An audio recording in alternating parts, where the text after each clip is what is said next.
Hello friends, this video we are going to look how we can insert formula from the pivot table. Okay, normally if you are putting for formula and just you are tracking it, you will not get what you are expecting it. Same like Excel, in one cell you are inserting formula and just you are tracking it, you will get it right. But under the pivot table it is not possible to get it. So that is what we are going to look over here, how we can insert formula.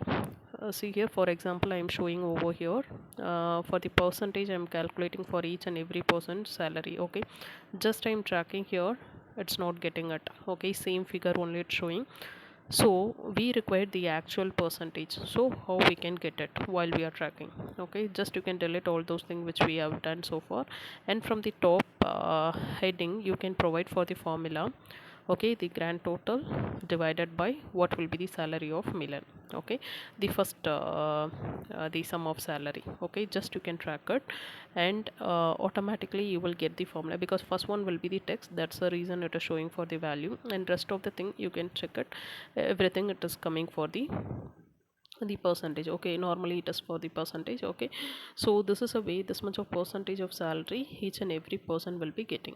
Okay, this is a way you have to do it from the pivot table. I think this will be very useful for everyone.